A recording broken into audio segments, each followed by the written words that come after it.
Malam itu, Adi yang selalu bilang dirinya strike tiba-tiba menarikku ke dalam pelukannya di depan pintu apartemenku di Jakarta.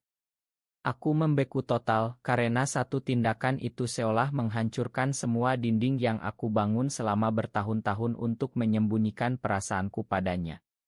Hujan deras mengguyur kawasan Kemang, lampu neon dari warung kopi di bawah sana berkedip samar, dan tubuh Adi yang basah kuyup menempel erat di dadaku.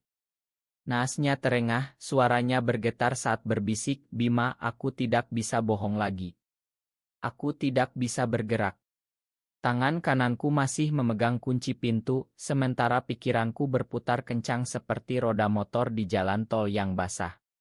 Adi, sahabatku sejak kuliah di Universitas Indonesia, pria yang selalu bercerita tentang pacar-pacarnya, yang pernah bilang aku laki-laki normal, Bim, tidak ada yang aneh-aneh. Kini memelukku seolah aku adalah satu-satunya tempat dia bisa berlindung. Kami masuk ke dalam apartemen kecilku yang hanya punya satu kamar dan ruang tamu sempit. Aku menyalakan lampu, memberinya handuk, dan duduk di sofa sambil mencoba menenangkan detak jantungku. Adi duduk di seberangku, rambutnya acak-acakan, mata merah. "Aku baru putus dengan Rina," katanya pelan. "Bukan karena dia, tapi karena aku terus memikirkan kamu." Kata-kata itu seperti petir di tengah hujan. Aku ingat pertama kali bertemu Adi 5 tahun lalu di kantor agensi periklanan tempat kami bekerja sekarang. Dia baru lulus, penuh semangat, selalu mengajakku makan siang di warung Padang dekat kantor. Kami jadi sahabat dekat, berbagi cerita tentang pekerjaan, keluarga, mimpi. Aku selalu menyembunyikan perasaanku, karena di Indonesia ini, menjadi laki-laki yang mencintai laki-laki berarti siap menghadapi bisik-bisik, pandangan sinis, bahkan ancaman dari keluarga. Ayahku di Surabaya masih sering telepon, "Kapan bawa calon istri pulang, Bim? Ibu sudah siapkan rumah untuk kalian." Malam itu Adi menceritakan semuanya. Bagaimana dia mencoba meyakinkan diri bahwa perasaannya padaku hanya persahabatan biasa, bagaimana dia berkencan dengan Rina selama 6 bulan hanya untuk membuktikan pada dirinya sendiri bahwa dia normal. Tapi setiap kali kami minum kopi bersama setelah lembur, setiap kali aku tertawa mendengar leluconnya, hatinya berontak. "Aku takut, Bim," katanya sambil menatap lantai.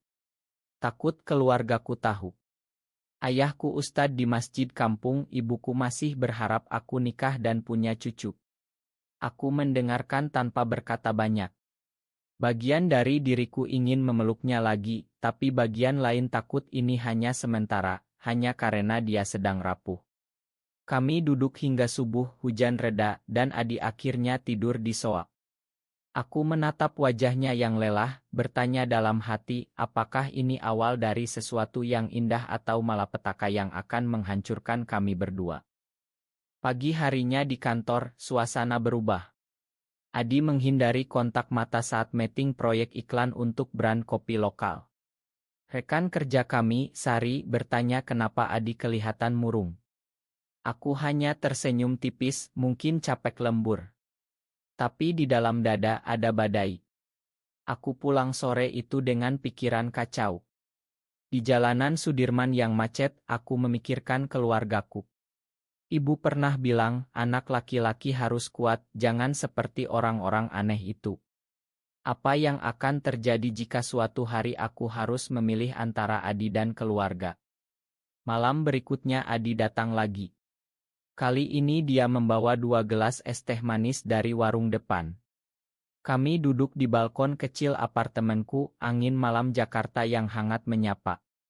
"Aku ingin coba, Bim," katanya pelan. "Aku ingin coba jujur dengan perasaanku." Aku menoleh, melihat matanya yang penuh harap. Tangan kami hampir bersentuhan, tapi aku menarik diri. "Adi, ini bukan main-main. Di sini, orang seperti kita harus sembunyi. Kamu siap?" Dia tidak jawab langsung, hanya mengangguk pelan. Malam itu kami tidak berbuat apa-apa selain berbicara, tapi pelukannya kemarin masih terasa di kulitku, seperti bekas luka yang baru terbentuk. Seminggu berlalu, dan kantor mulai terasa seperti arena pertarungan diam-diam. Adi masih menghindari topik pribadi saat ada orang lain, tapi setiap sore dia mengirim pesan singkat, makan malam bareng. Kami bertemu di kai kecil di Senopati, tempat yang jarang dikunjungi rekan kerja. Adi menceritakan bagaimana ibunya menelepon pagi tadi, menanyakan kapan dia bertunangan dengan Rina. Aku bilang sudah putus, katanya sambil mengaduk kopi. Ibu langsung marah, bilang aku terlalu pilih-pilih. Aku mendengarkan sambil menahan diri untuk tidak memegang tangannya di atas meja. Di Indonesia, bahkan di Jakarta yang katanya modern, sentuhan kecil seperti itu bisa jadi bahan gosip besar. Aku ingat teman kuliahku dulu, seorang laki-laki yang terbuka tentang orientasinya, akhirnya pindah ke Singapura karena tekanan keluarga. Aku tidak ingin Adi mengalami hal yang sama. Suatu malam, Adi mengajakku ke rumah kontrakannya di Tebet. Orang tuanya sedang keluar kota, jadi kami aman. Kami memasak nasi goreng sederhana, tertawa mengingat masa kuliah ketika kami pernah gagal ujian karena begadang main game. Tapi di tengah tawa itu, Adi tiba-tiba diam. Bima, aku takut ini salah, katanya. Aku takut kalau keluargaku tahu, mereka akan mengusirku. Aku melihat ketakutan di matanya, ketakutan yang sama seperti yang aku rasakan setiap Idul Fitri pulang kampung dan harus menjawab pertanyaan kapan nikah dari para tante. Kami duduk di lantai karpet usang, dan untuk pertama kalinya sejak malam hujan itu, Adi menyentuh pipiku dengan lembut. Tapi kalau aku harus memilih, aku pilih kamu. Kata-kata itu membuat dadaku hangat, tapi juga berat. Aku tahu ini bukan akhir dari masalah, melainkan awal. Keesokan harinya di kantor ada proyek besar. Kami harus presentasi ke klien di Hotel Bintang 5 di Tamrin. Adi yang biasanya percaya diri tiba-tiba grogi. Saat istirahat, dia menarikku ke koridor sepi. Aku tidak bisa konsentrasi kalau kamu di depanku, bisiknya.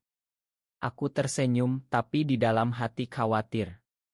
Bagaimana kalau seseorang melihat kami terlalu dekat? Malam itu, setelah presentasi sukses, kami merayakan di rooftop bar kecil. Adi minum sedikit, cukup untuk membuatnya berani memegang tanganku di bawah meja. Aku ingin kita coba hidup seperti ini, katanya. Aku mengangguk, tapi pikiranku melayang ke ayahku yang sedang sakit di Surabaya. Bagaimana kalau suatu hari aku harus pulang dan mengatakan yang sebenarnya? Tekanan mulai datang dari dalam diri sendiri. Aku mulai menghindari panggilan ibu karena takut ditanya tentang kehidupan pribadi. Adi juga berubah, dia tidak lagi posting foto dengan teman perempuan di media sosialnya. Rekan kerja mulai bertanya, Adi kok jarang cerita tentang cewek lagi. Aku hanya tertawa kecil, mungkin lagi fokus kerja. Tapi setiap malam, saat Adi datang ke apartemenku, kami berbicara panjang lebar tentang masa depan. Kalau kita pindah ke Bali suatu hari, katanya suatu malam sambil memandang lampu kota dari balkon, mungkin di sana lebih mudah bernapas. Aku setuju, tapi tahu itu mimpi jauh. Di Indonesia, mimpi seperti itu sering kali bertabrakan dengan realita keluarga dan agama. Bulan ketiga hubungan kami yang masih rahasia, badai pertama datang. Adi dipanggil pulang ke kampung halamannya di Bogor karena ayahnya sakit. Dia pergi selama seminggu, dan selama itu aku merasa kosong. Pesan-pesannya singkat, penuh kode agar keluarganya tidak curiga. Ibu lagi sibuk masak, tulisnya suatu malam. Aku tahu artinya, dia tidak bisa bicara bebas. Saat dia kembali ke Jakarta, wajahnya pucat. Ayah bilang sudah waktunya aku nikah, katanya sambil duduk di sofa apartemenku. Mereka sudah pilihkan calon dari masjid. Aku merasa dunia runtuh. Kami bertengkar malam itu bukan karena marah, tapi karena takut. Aku bilang kalau kamu pilih keluarga, aku mengerti. Adi menangis, pertama kalinya aku melihatnya menangis seperti itu. Aku tidak mau kehilangan kamu, Bim. Keesokan harinya di kantor, suasana tegang. Klien baru datang dan kami harus kerja lembur bersama tim. Adi duduk di sebelahku, tangannya sesekali menyentuh lututku di bawah meja saat tidak ada yang melihat. Tapi Sari, rekan kami yang paling cerewet, mulai curiga. Kalian berdua kok kayak lagi ada apa-apa, tanyanya sambil tertawa. Kami buru-buru menyangkal, tapi hati kecilku tahu ini tidak akan bertahan lama. Malam itu Adi mengajakku jalan ke Monas, tempat yang ramai tapi cukup anonim. Di bawah pohon besar, dia memelukku sebentar, cukup lama untuk membuatku merasa aman. Aku akan bilang ke keluargaku pelan-pelan, janjinya. Aku percaya, tapi juga takut. Tekanan keluarga semakin berat. Ibu Adi meneleponnya setiap hari, mengirim foto calon istri. Aku melihat Adi semakin kurus, matanya sering kosong saat meeting. Suatu malam dia datang ke apartemenku dengan wajah memar kecil di pipi. Ayah marah karena aku tolak lamaran, katanya pelan. Aku memeluknya erat, merasakan tubuhnya gemetar.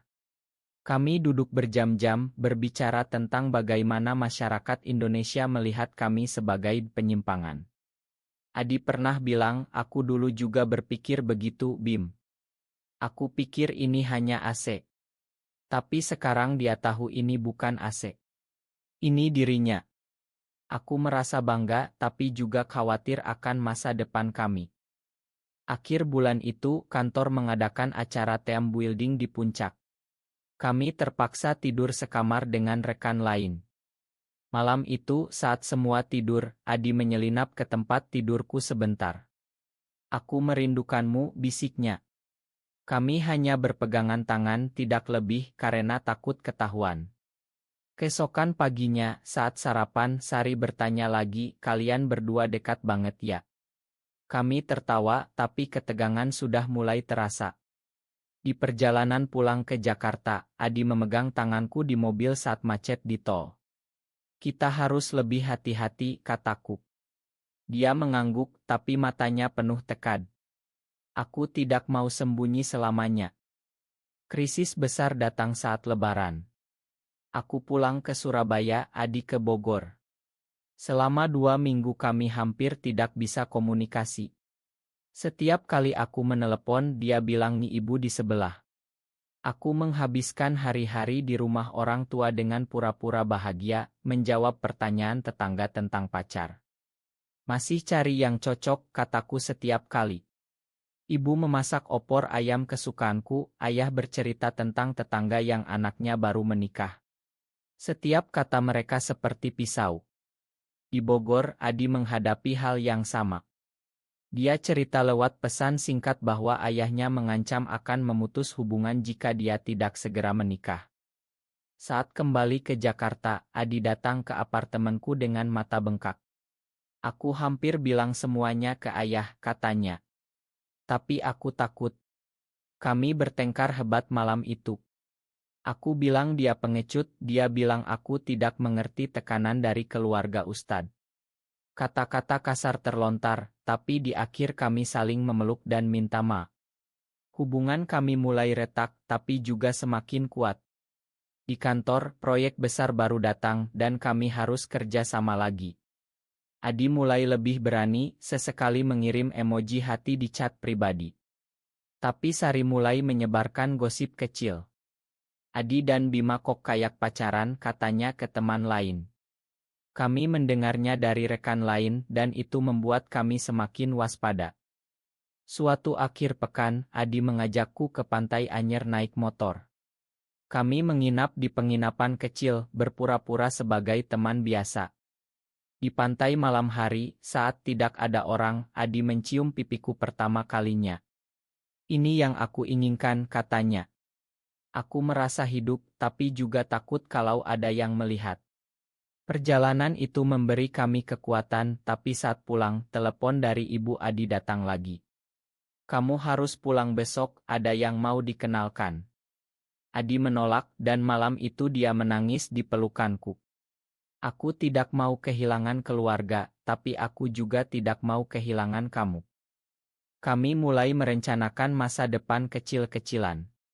Adi bilang ingin resign dan buka usaha kecil di Bali suatu hari. Aku setuju meski tahu itu butuh waktu bertahun-tahun. Tekanan di kantor semakin berat karena gosip. Bos memanggil kami berdua, bertanya apakah ada masalah pribadi.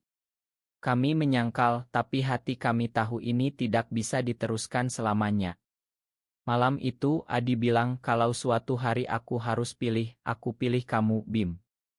Meski dunia menentang. Puncak konflik terjadi saat ayah Adi datang ke Jakarta tanpa pemberitahuan. Beliau menemukan cat di ponsel Adi yang tertinggal di rumah. Malam itu Adi datang ke apartemenku dengan wajah pucat. Ayah tahu, katanya singkat. Kami duduk diam berjam-jam. Ayah Adi meneleponku pagi harinya, suaranya dingin. Jauhi anak saya, Bima. Ini tidak benar menurut agama. Aku merasa dunia hancur. Adi dipaksa pulang ke Bogor dan selama sebulan kami tidak bertemu. Aku hidup seperti mayat hidup, kerja seperti robot, pulang dan tidur tanpa mimpi.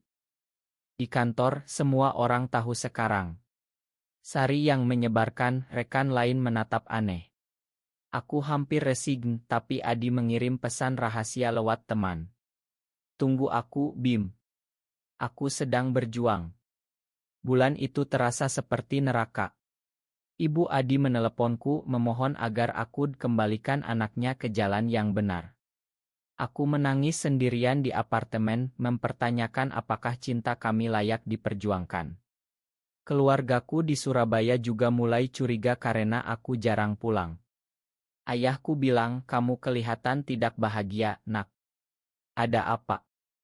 Suatu malam, Adi kabur dari rumah.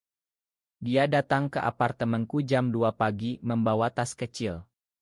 Aku tidak tahan lagi, katanya sambil memelukku. Kami bicara semalaman tentang pilihan. Adi bilang dia siap kehilangan keluarga untuk sementara, asal bisa bersamaku. Kami memutuskan pindah ke tempat baru, apartemen kecil di Depok, jauh dari kenalan. Tapi luka di hati kami masih dalam. Adi sering terbangun malam-malam karena mimpi buruk tentang ayahnya. Aku memeluknya, berjanji kami akan melewati ini bersama. Di tempat kerja baru yang kami cari, Adi mulai terapi dengan psikolog online. Aku harus terima diriku dulu, katanya. Aku bangga padanya. Perlahan hubungan kami pulih. Kami belajar memasak bersama, menonton film Indonesia malam-malam, dan berbicara tentang mimpi. Tapi bayang-bayang keluarga masih ada. Suatu hari Adi bilang, aku ingin balik ke Bogor sebentar, bicara dengan ibu saja. Aku khawatir, tapi mendukung. 6 bulan kemudian, kami akhirnya bisa bernapas lega.